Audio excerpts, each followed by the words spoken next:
tough. It's tough to, those are some gut punches that, you feel them for a long time. And the intensity of that game felt a little bit like the finals. I mean, and you don't always know if you're going to get that in game one. And the way they play defense, they get after you. Yeah, they do. They do. We didn't handle that very well. They were making a very, very concerted effort to make sure that, they knew that they had a real problem on the inside. And we just, we looked at the video, today as a group, and there's some very simple things that we were missing. And, we just got to, kind of keep working with it. It was illuminating in terms of what we're good at, maybe what we need to work on. And, you'd much rather be working on things after a W, not after a loss, but that wasn't to be. Do you get angry in practice?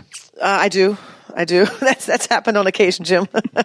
I think the things that anger me are more of things that we know we're supposed to do and it's not being done. And, you get to, the point where you've said it, they're not doing it. You've said it, they're not doing it. And it seems like sometimes that a player doesn't really understand how serious you are until you yell. So I on the occasion I need to yell, I'm happy to do it. Twitter question from Meredith Minkow. If you could pinpoint one attribute about this team that makes it so insanely successful, what would it be? Well, I think the selflessness that, people don't understand how important that is, that these 5 players, the 5 starters that have been doing this, and then the 4 that have done it since 2011, there's a way about them. There's a passion for what they're doing, not just for the game of basketball, but for each other. That they're hard to break because they are so into every possession. They're into how do we help each other? How do we make each other look good? How do I cover for a mistake? How do I respond to a mistake? And we just know each other well. And through the years, we've had just a tremendous amount of experiences. But I would say that the team identity was born in 2011 when Maya got here, because it was a training camp that the identity of having fun, competing together, grinding together, but then having fun while we were doing it. They just enjoyed the heck out of that. Now, 7 years later, 8 years later, it gets harder. It's sort of like a marriage, that you have to work a little bit extra harder to remember. What was it I liked about that person?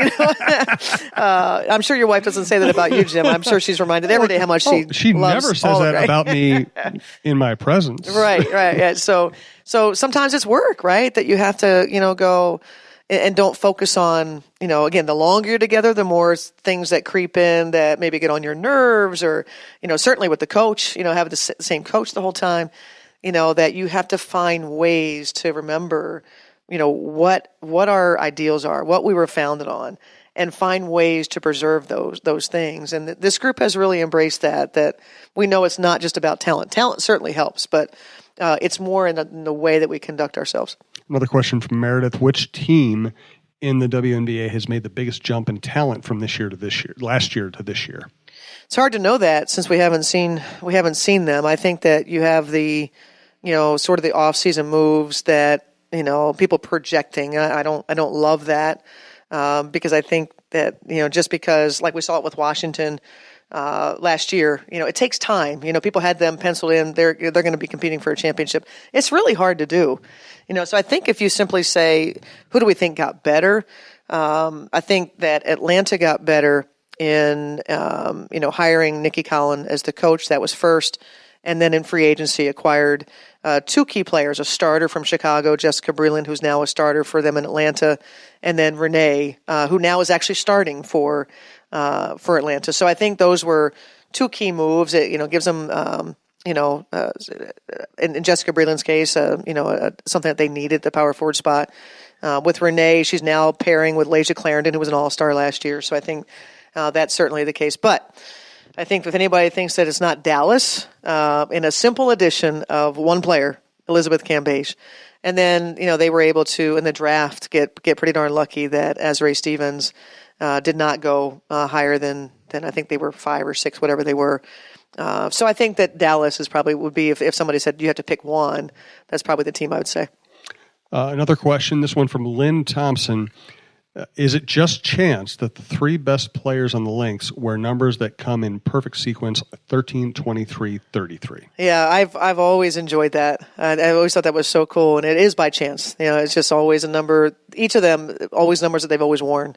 And so some of the things that we talk about through the years when we do sit around, sometimes it's post-championship when we're, celebrating and we're just looking around going, how did this happen? Look at all these great players and great people.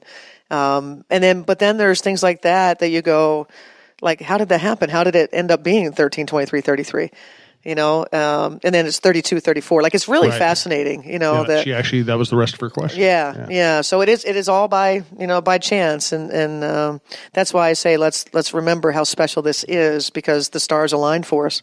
We're talking here on a Tuesday afternoon. By the way, you can subscribe on iTunes or your favorite podcast app to just this show or to the network as a whole. This is obviously our WNBA Lynx societal issues show. We're gonna get into all kinds of stuff as we go forward here.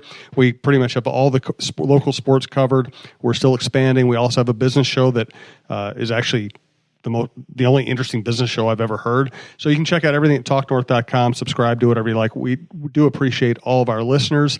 We're talking here on a Tuesday afternoon. What's the rest of the week like for you, and how much emphasis do you put on Game 2? Oh, we put a lot of emphasis on Game 2. This is the only thing that we care about. When you say the rest of the week, it's kind of funny because I only know where I'm supposed to be tomorrow. Mm-hmm. We'll be in video session at 10:30 tomorrow. That's what I know. I'll have a staff meeting at 8:30. And so that's how we roll. We just take, a little bit at a time. But, certainly, as a coach, and you have other other elements of the operation that you have to look at a little bit. We do have an itinerary of what lies ahead, and we've got, it's like, here we go, the schedule that we've talked about, that, we'll play on Wednesday, get on a plane Thursday, play Friday, get on a plane Saturday, play Sunday, get on a plane Monday, play Tuesday. So we're, this is the stretch that we're talking about. So 3 games in a row on the road. We do have 6 of 9 on the road to start the year. So we've got our work cut out for us. And, it's going to be a challenge. It's always a challenge. This year in particular, I think will be a little bit extra. We're going to come to Cheryl for a final thought. Thanks again to the Free House North Loop on Washington Avenue. Their slogan is "From Breakfast to Beer." Cheryl and I have both experienced the full spectrum of that. They really specialize in kind of the Roto Bird. That's one of their best dinner options. I've had that. Cheryl's tried out all their breakfast stuff. They make pretty much every kind of flavor of beer you can imagine, and they do it right there in-house. They have oysters, happy hours. Check out freehousempls.com for all the details on Free House. Thanks again to the Free House for sponsoring this program. Do you have a final thought for us, Cheryl? Yeah, I think it's just to, kind of revisit what we talked about earlier with regard to, the media coverage and ESPN's ratings. And, I think, this is that time where, I think people don't realize the power of perhaps subscribing to our show or making sure you tune in when ESPN does put a game on, or Twitter, that supporting the people that are doing these things to show them. Sometimes people just kind of see it as, well, yeah, I know there's a show, and if you don't take action to support the show, perhaps that show may not reach the heights that it could reach if you are an active participant. And so anybody that I know, I'll say, hey, make sure you're recording ESPN, because that's a part of the ratings, right? They have this fancy equipment that they can, whether you're watching live or watching it recorded, whatever you're doing, get behind. Maybe it's following things on Twitter or Facebook, whatever it is, or Instagram. Really, really mobilize and get behind it, and that's when we reward the people that are supporting us. I remember having a conversation with one of my bosses, one of the big bosses at the newspaper a couple of years ago. We were just chatting, and I said, what really makes a difference for like daily newspaper sales? Because the cliche out there is that negativity sells. That's actually not true. Winning teams sell. Yeah. And I said, so what really drives like a spike in daily newspaper sales? He said, well, if the Vikings are good, that makes a big difference. He said, if another sports team gets hot and really captures the imagination, then that will help as well. He said there aren't many other things that really make a difference. So, and what I took from that was they pay very close attention to what's in the paper on the days that newspaper sales do well. So if you're a Lynx fan and you want the Star Tribune to cover the team more, you can write a letter to the editor, and it'll arrive along with the other million letters to the editor on various topics. And I'm not dismissing it. You should do that. That's a good thing to do. But it's hard to win that battle. If all Lynx fans went and bought the Star Tribune right. every game day or every game every time you guys win, if they showed up, and this is very self-serving, if they showed up at our podcast, if they watch ESPN when the games are on, you have the ability to influence the way decision makers think. Absolutely. We have to all be active participants. We can't just point the finger. We have to play a role. Absolutely. Thanks to Cheryl, as always. Thanks to our listeners. We'll see you at the Free House on June 11th, but we'll be back before then with another edition or 2 or 3 of the Cheryl Reeve Show.